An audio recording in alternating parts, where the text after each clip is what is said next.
When it comes to the history, I've been around the block here for the police department for a while. I remember when we had a prior chaplain corps, but it wasn't affiliated with law enforcement or fire. It was its own separate entity. Again, it was volunteer staff. But I realized then, as an officer and a new supervisor, the benefit of having a team like that, or somebody you can call on to go to the scene of a crash, or go to a death notification, or a death investigation, and have that faith-based help to help the victims, to help the families of the people, while law enforcement did their job. Well, in 2015, talking with then Chief Lampkin, he reached out to Third City Christian, and we decided to try and give it a go again.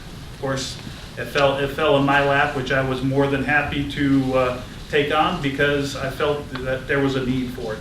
Not just a need for the community and the people that we go and deal with, but a need internally for our staff, on the personal side.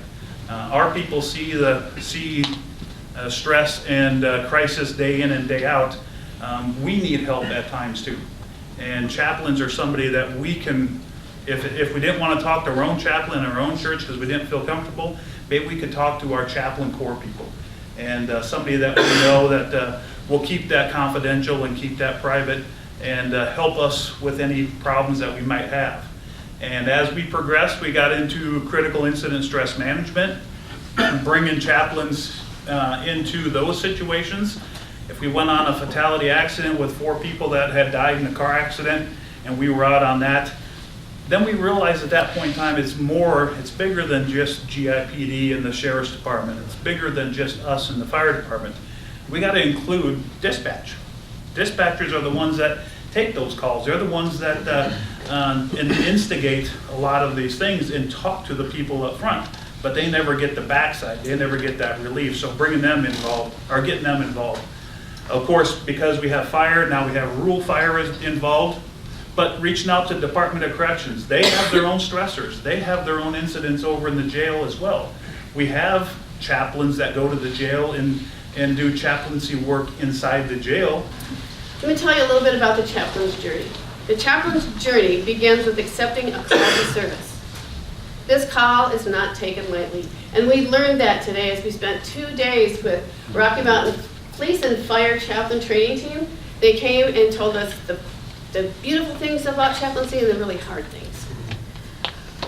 It requires chaplains to always be ready to step into difficult circumstances, whether they are scenes of disaster, personal tragedy, or communal grief.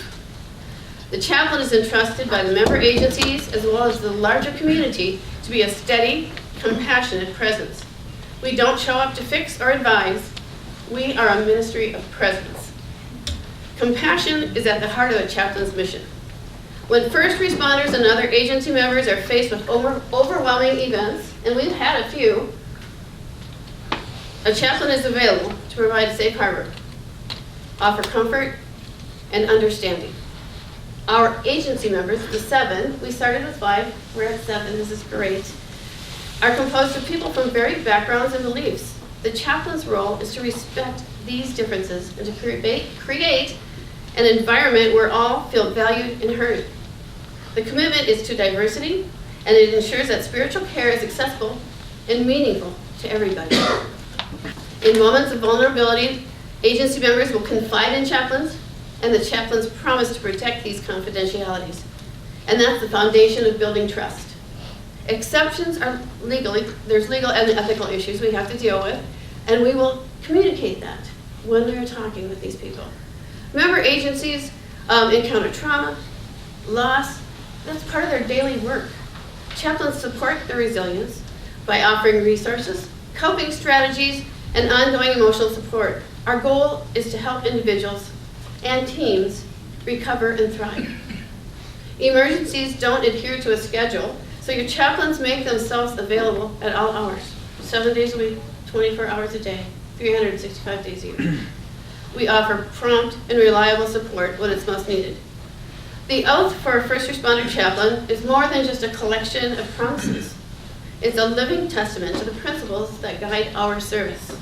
It reminds those who recite it and those who hear it that the chaplain's work is woven deeply into the safety and healing and resilience of the entire community.